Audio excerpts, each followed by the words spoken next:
ravie de vous retrouver une nouvelle fois. Merci à vous qui venez de rejoindre la chaîne. Vous êtes petit à petit un peu plus nombreux et franchement ça me fait vraiment très plaisir.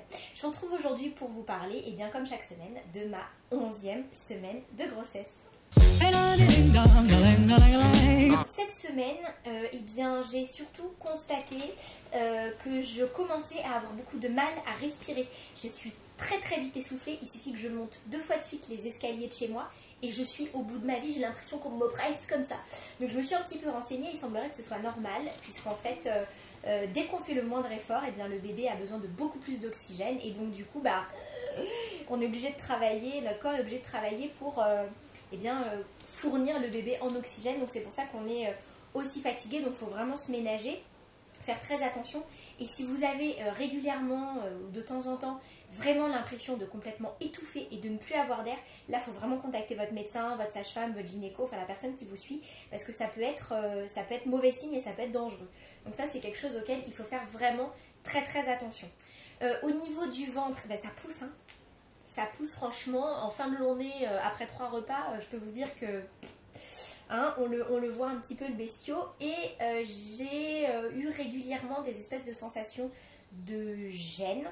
Alors pas vraiment désagréable, hein, mais enfin si désagréable justement, pas douloureuse, mais voilà, des petits tiraillements, des petits trucs, pas de contraction, hein, mais des petites sensations comme ça un petit peu désagréables. Et j'ai également dû opérer un changement radical de lingerie. Je suis donc allée dans une boutique Etam près de chez moi et je suis tombée enfin sur une petite vendeuse très sympa qui m'a vraiment très bien conseillée. Je lui ai expliqué que voilà, je commençais vraiment à me sentir un petit peu oppressée et que j'avais besoin d'être bien soutenue. Elle m'a demandé ok, ça vous sert où, ça vous sert comment, machin, nan. Elle m'a tellement bien conseillée, j'étais tellement contente, j'ai pris 4 ensemble et du coup, changement de vie, changement de confort. Franchement, donc c'est vrai que c'est pas des soutiens-gorge qui seront compatibles pour l'allaitement. C'est pas très grave, je me dis que j'ai quand même 9 mois devant moi. Et puis après, une fois qu'on arrête l'allaitement, on a quand même encore les seins un peu gonflés pendant quelques temps. Donc je pense que ça me servira quand même plutôt bien. Et puis j'ai pas non plus pris 6 tailles au-dessus de la mienne. Donc je pense que c'est des sous-vêtements que je pourrais réutiliser. Comme vous me voyez là, j'ai joué vraiment la vérité.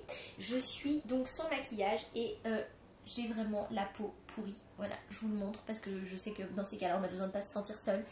J'ai plein de boutons, j'ai des plaques là. J'ai vraiment la peau qui part en live pour ce bébé 2. Donc j'ai un rendez-vous chez le dermato. Évidemment, pour aller chez un spécialiste, il faut toujours des milliards d'années. Donc j'ai un rendez-vous uniquement début janvier. Mais franchement, c'est pas grave, j'irai. Parce que bon, c'est relou quoi, d'être tout le temps, d'avoir l'impression d'être une adolescente retardée. Franchement, c'est pénible. Donc voilà pour cette 11e semaine de grossesse. Je pense que l'année prochaine, tout va bien. La semaine prochaine, j'aurai beaucoup de choses à vous dire puisqu'on va faire l'échographie des 12 semaines. Donc excitation, on va enfin voir notre petit bout de chou. Donc ça c'est super, on est vraiment très contents.